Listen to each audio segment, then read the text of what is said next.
대항해 이후 영국의 국력이 강해졌는데 왜 유럽 대륙을 점령하지 않고 해외 식민지화를 선택했는가?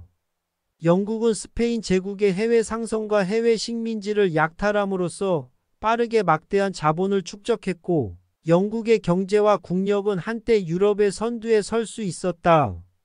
수많은 전쟁과 유럽의 헤게모니 국가들의 연이은 패배 이후 영국인은 해는 결코 지지 않는다고 자랑스럽게 주장했습니다.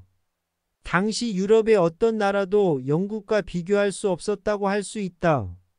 그래서 영국은 유럽에 가까운 식민지를 남기지 못하고 오히려 가까운 곳을 희생하고 해외 식민지화를 단행했다. 결국 영국 본토를 떠나는 것은 헛된 일이었습니다.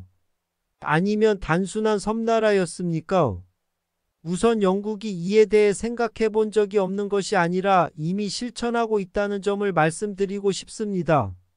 실제로 영국은 이미 12세기 초 프랑스 분할을 기회로 프랑스의 넓은 토지를 획득하는 동시에 이곳에서 양모 사업을 운영했습니다.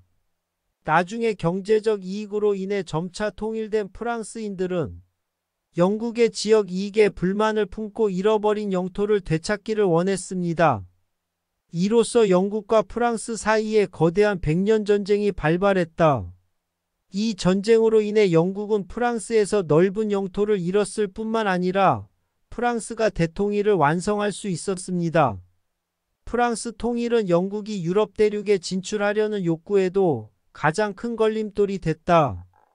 그러나 당시 백년 전쟁으로 영국군이 모두 몰아내지는 못했지만 영국군은 여전히 프랑스 칼레항을 점령하고 있었고 프랑스에도 기지가 있었다. 그러나 1558년 이후 프랑스는 영국이 스페인의 지배를 받자 이를 기회로 사막 칼레항을 무력으로 탈환했고 영국은 다시 섬나라가 됐다. 이후 영국과 프랑스 사이에 전쟁이 있었지만 그들은 결코 유럽 대륙의 발판을 마련하지 못했습니다.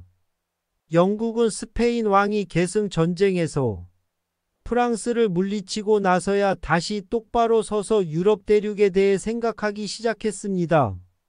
그러나 이때 프랑스에도 영웅 나폴레옹이 등장해 프랑스는 유럽 대륙 전체를 거의 정복할 뻔했고 영국조차 위기에 빠졌다.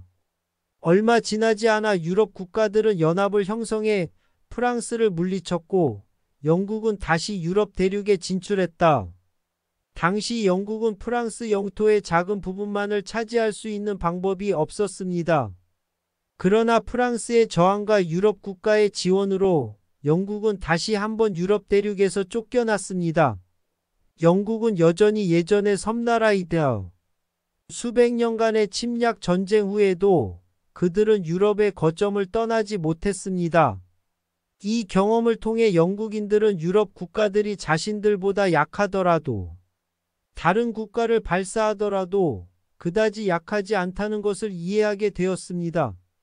침략 전쟁은 헛된 노력이 될 가능성이 매우 높으며 개발을 위해 다른 지역으로 이동하는 것이 더 나을 것입니다. 이후 영국은 전략을 바꿔 유럽 국가들과 약간의 땅을 두고 싸우는 대신 해외 식민지 확장에 주력했다. 미대륙과 남아시아에서는 전쟁에서 승리하면 넓은 영토와 막대한 이익을 얻을 수 있다. 이러한 유혹에 영국은 유럽을 점령하려는 생각을 포기했다.